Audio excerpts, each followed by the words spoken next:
Brad Stevens at the helm of the Boston Celtics, a wealth of knowledge that he brings to the game. Have you seen him enough to know what his style is? I haven't seen him enough, Ernie, but I know he's a winner. He's won at the college level for several years. And, Ernie, what I've also seen, he gets the most out of his player, doesn't need a lot of talent to win.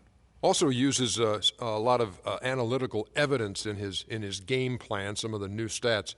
What would those new stats or the sabermetrics say about Shaquille O'Neal? Well, I don't think there's enough algorithmic data there about what I can do. I don't know what that means, but it sounded good. Well, neither do I. That's it for now. Back with more later, I think. Algorithmic. Ooh, that's the biggest word I use in 3. One of the most important monuments in the nation, the War Memorial.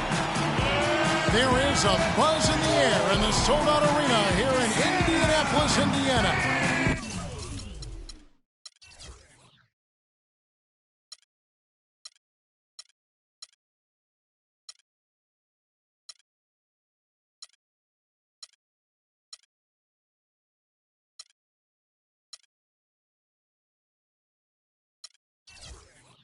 We've got Boston and Indiana. Thanks for tuning in, everyone, to this broadcast of NBA basketball. I'm Kevin Harlan. With me today, Steve Kerr, Clark Kellogg, and our sideline reporter, Doris Burke. And it's Tiny in at the 3, the small forward.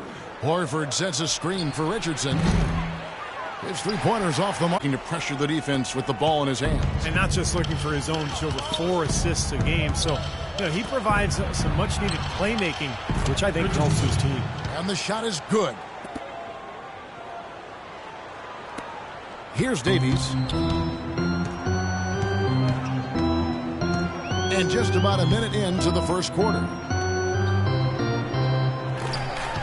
He kicks it to Scola. Tipped away. And that'll be Indiana as it goes out of bounds. Pacers retain. Here's Davies. Rebound Boston. You just assume he's going to knock those down when he's as open as he was there. Smart kicks to O'Neal. Up and in from the low block.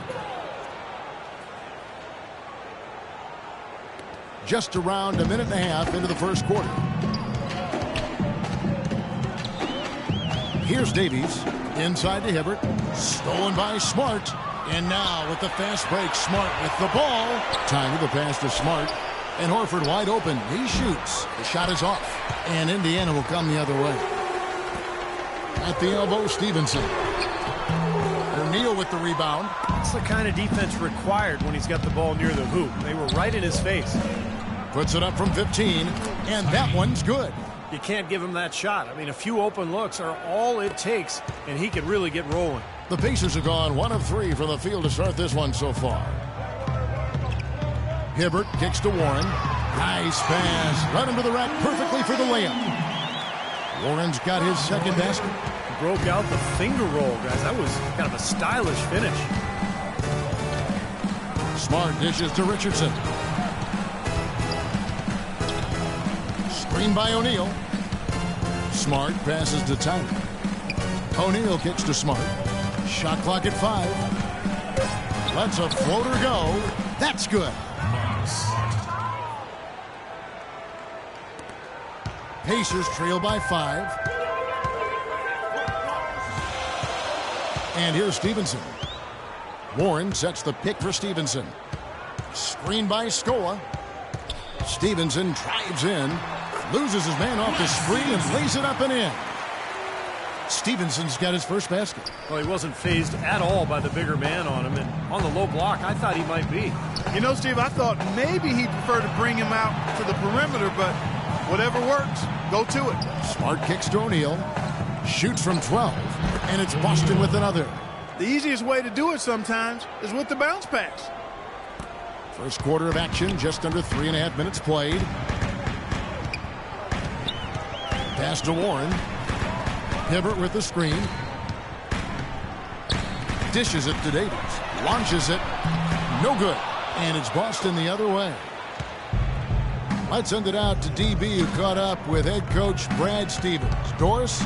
They'll be up against one of the true giants of the league in Roy Hibbert, and he talked about how impressed he is with Hibbert's dedication to improving his game, saying he's gotten better year after year, and now is one of the guys you have to account for really at both ends of the floor. Defensively, you've got to get low and try to root him out of the paint, and then on offense, we'll probably look to put him in pick and rolls to test his mobility. Seems like a... As the Celtics gain possession. 12 seconds on the shot clock. 12.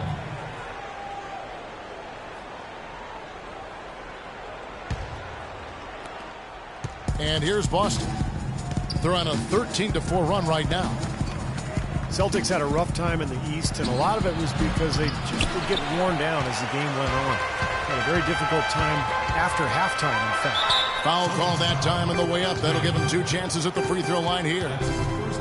Boston with a 21-31 record against the rest of the conference last year, and it was because of what you said, Clark, being unable to fight back. Yeah, they would just either run out of steam after the half or run out of options at some point later in the game. They've got to find a way to be able to sustain good play for longer periods. The Pacers shooting their first free throws. First trip to the line in this one. Well, pretty good numbers for this club a year ago, Kevin.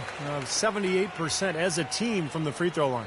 You know, Kevin, they would love to post a similar percentage again this season. I mean, I think that's safe to say they'd love to shoot free throws as well as they did a year ago.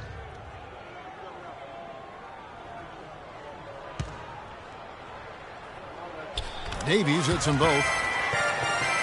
Well, you wondered how things would go for the Pacers after they had a hiccup midseason. Had to call players-only meeting.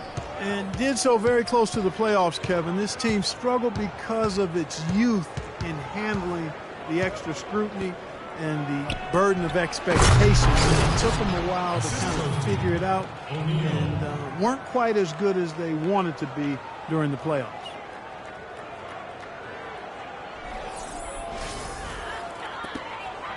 Pacers trail by 7.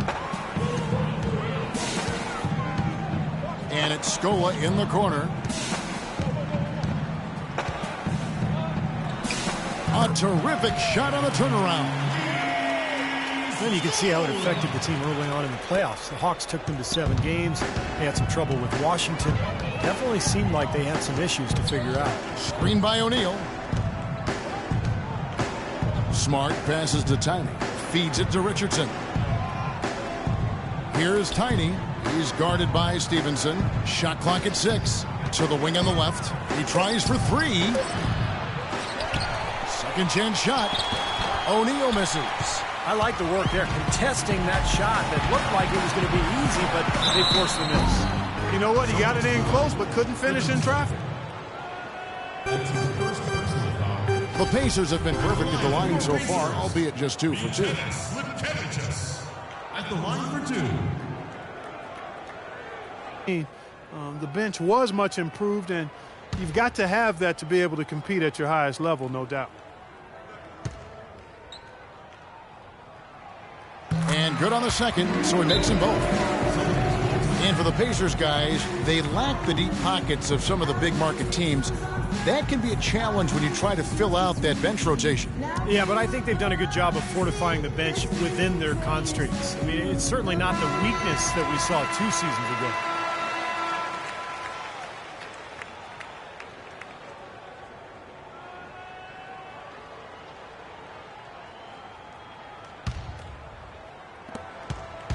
Celtics leading by 3.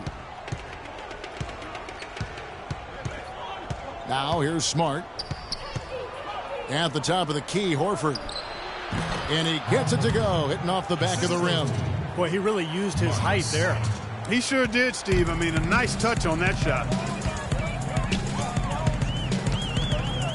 Stevenson against Richardson. And that one's good by Stevenson. Don't take your eyes off of him because he can make plays from multiple spots on the floor. Put the isolated cam on him. Smart with the ball. The dish to Richardson. O'Neal a screen on Stevenson. Smart kicks to Richardson. Just 5 on the clock. And a miss there on the triple. Pacers trail by 3. Warren dishes to Scola. Here's Davies. Here's the screen. Takes the three. Rebounded by the Celtics. Now Smart. Horford with the screen on Stevenson. Horford with it. Now guarded by Stevenson. There's the pass to Tiny. The 11-footer. And it's Roy Hibbert with the rebound. Indiana's gone 0 of 2 from deep here. Davies, the pass to Hibbert. Here's Davies.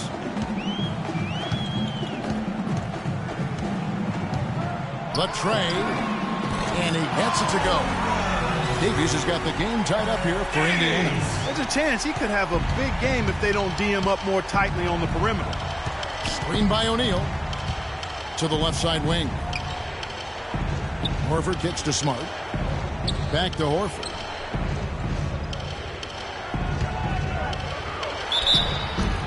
And he was fouled on the way up. 2 free throws now for him. Al Horford, the Dominican big man, won 2 titles with that great University of Florida team. Actually back-to-back titles in 06 and 07. You really love his skill level. There's not much he gets up and down. He's a terrific passer, and his mid-range jumper is spot on. And the first one at the line is good. And Steve, for Horford, consistently a threat from mid-range. It's curious that he has struggled at the free throw line the last couple seasons. Yeah, it must be something mental, because you think about what a good shooter he is from the outside. Some people have even thought maybe he should shoot threes from time to time. But the free throw line struggles, that's something that's bothered a lot of people over the years, and usually it's a mental block of some sort. And Al Horford drops them both. Al Horford, 6'10", 250, really a natural power forward, has been asked to play at center for his whole career. He's shown himself willing to battle bigger players inside, but you got to think he'd welcome a chance to switch back to the 4 spot. Now here's Lamb. That's good. Copeland's got his first 2 points. 1:57 left here in the first quarter. Pass to Johnson. Goes up on the block. That's good. And the Celtics lead by 2. Horford, able to scrap inside to overcome his lack of size defensively. His quickness is his biggest advantage. I mean, he's excellent.